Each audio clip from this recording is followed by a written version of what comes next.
Hey guys, and welcome to this week's video.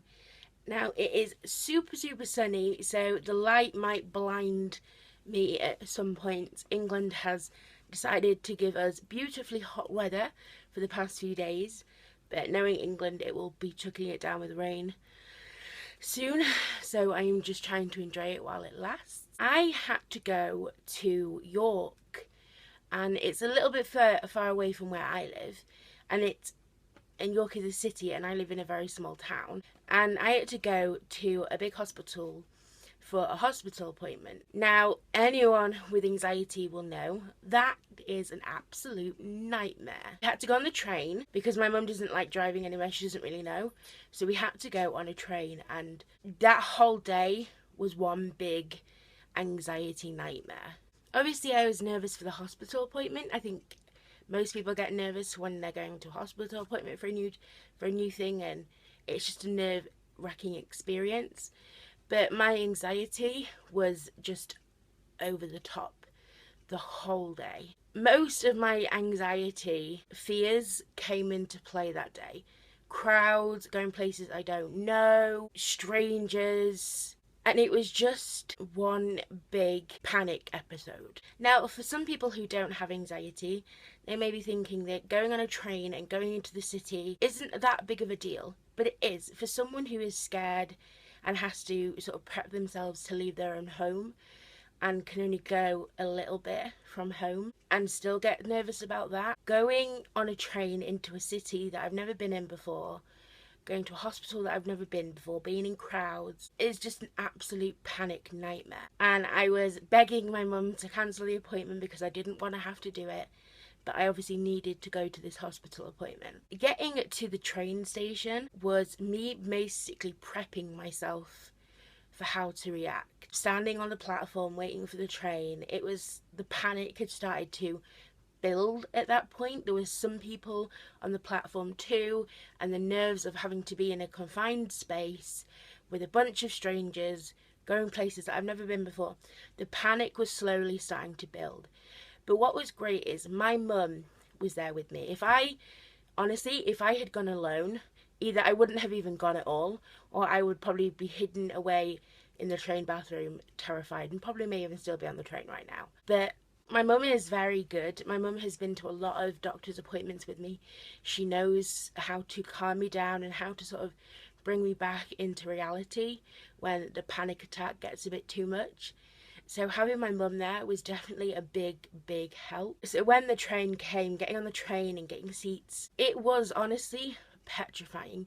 But I treated it like some sort of reward system, because I think instead of paying attention to how far away I was getting away from my comfort zone at my home and my bedroom, I treated it as every stop, everything I did was a milestone achieved. So getting to the train station was a milestone that I conquered. Getting onto the train was a milestone I achieved. And every stop that we stopped along the way until we got to York was another milestone achieved. And I treated it like I did something good every time I had achieved a milestone. And that really helped, because it stopped me focusing on how far away I got from feeling safe and comfortable, but more focusing on how well I'm doing and how well that I've passed a certain point, and that this is the furthest I've ever gone, and I'm still calm, I'm still able to do it, there's nothing bad's happened this far. I treated it like every milestone was I conquered something, and that I should feel good about conquering that. And that really helped. And once we sort of arrived at York Station, it's a city train station, so it's quite big, it's very busy, people running to try and catch the train, bumping into each other, no one really knowing where they're going. And once we got off the train, my mum pulled me to the side, and we just sort of had a bit of a breath and breathed, because I did it. I got to York, I conquered the train, I conquered being in a confined space with strangers, I did it. But next came probably one of the hardest bits, was navigating through crowds and going into a city that I've never been to before. Was absolutely terrifying. The panic was just over the top at this point, because my mum was sort of looking for where to go and how to get out of the train station while trying to keep me calm, and all I could see was just people everywhere, and no escape.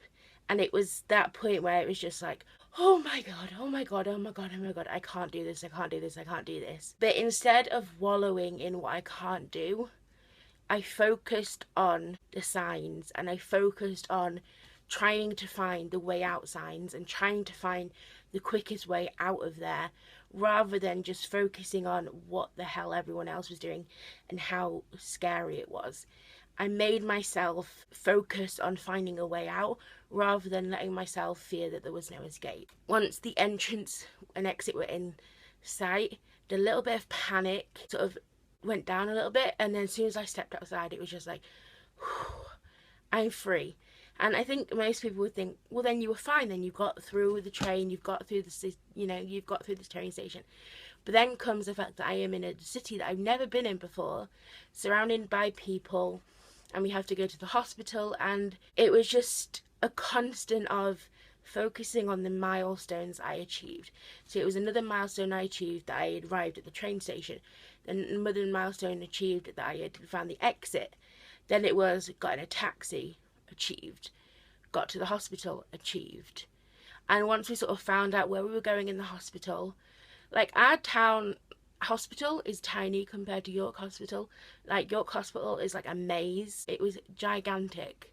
But once we finally found out where we were going, we were early, so we got to sit down, and I just sort of just breathed and focused on that I did it. Half the journey is done. I survived it, and nothing bad's happened, you know. I have come this far. I've achieved all these milestones. I got to the hospital. We're here. We've made it on time, and everything is okay. So sort of the panic and the anxiety of that one, and just the nervousness of being nervous about an appointment, took its place, which is fine. I can deal with being nervous about an appointment because I have had a lot of hospital appointments in my life, so I'm sort of used to that nervous feeling. So then when the hospital appointment happened and I got out, and I just sort of was like, whew, another milestone achieved. I've done it. We went out with the hospital, got a taxi, got back to the train station, another milestone achieved. And we just missed like the train, so we had like a longer wait, which is fine. We were hoping, because we didn't really want to rush. We found the train, we went to the platform, we just sat down and waited, and it was a lot calmer on the way back because we knew sort of where we were going. We knew once we found the train, we knew that we had a lot of time, and it was just a waiting game. It was fine. And once I got on the train and we found a seat, I sort of focused on the stations again. But rather than focusing on it's a milestone that I've accomplished, I switched it round, and I focused on that every station I went through was a place closer to home. And that really helped keep it calm to when we finally got off at our platform, got in the car, we went to pick Echo up from my grandma's, and when we finally got home, even when we were at my grandma's that I have been my whole life, I still didn't feel completely calm and relaxed. I was still just full of so much adrenaline and panic. But it wasn't until we got home, I was in my bedroom, that I finally just let everything go and just breathed and just realised that I had done it. I had actually done it. And there was nothing terrible happened. And I think they say don't throw all your anxieties at once, and I don't recommend it at all. It was a terrifying experience, and unfortunately I have to do it again in 6 weeks. But you should try and conquer a little something. Go trying a little bit further every day. But was there panic attacks? Yes. Was there tears?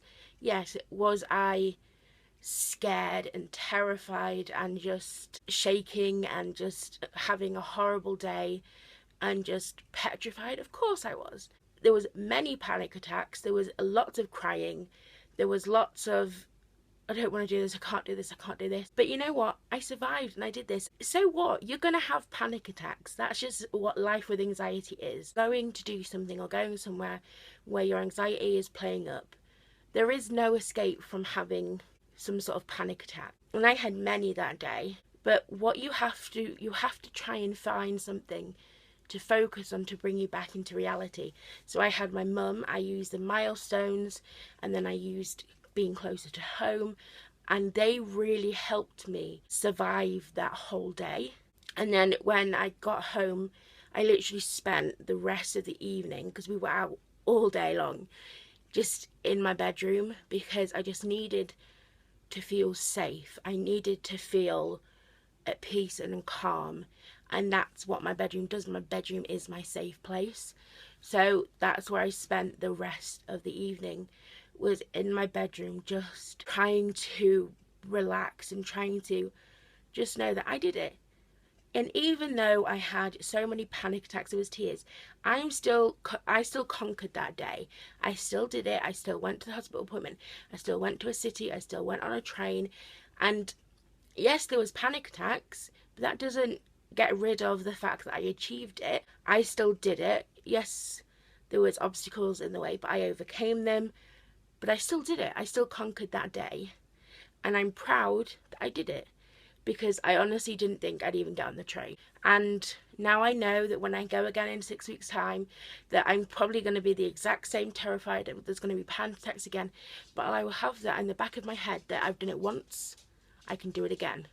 And that's the important thing. Just because it may seem silly to other people that going on a train and going into a city is not a big deal, other people might think bungee jumping and parachuting and abseiling down buildings is terrifying to them. That's the thing that's worth the applause and praise and the achievement. But that climbing down a building and bungee jumping is a train to me. That was a huge accomplishment. It took a lot out of me. I was extremely terrified, shaking, and just really scared. But I conquered it, and I am proud of myself for that. I've learned with years of having anxiety is just because other people don't think it's a big accomplishment doesn't mean that it isn't. What's small accomplishment to them could be a huge for us. What's a small accomplishment for us could be big for them. Everybody has different things that they're afraid of, and our anxiety just plays up on that a lot. But I'm proud that I did it, and I'm glad that I did it. It was terrifying, but I achieved it, and I'm gonna hold that as a big accomplishment in my anxiety. I actually filmed little bits of the day on my phone, which is going to go up on my second channel, the Chloe Jackson channel. So if you want to see little bits of my journey, the video will be up by the time you're watching this. So thank you very much for watching, and I will see you next week. Bye guys.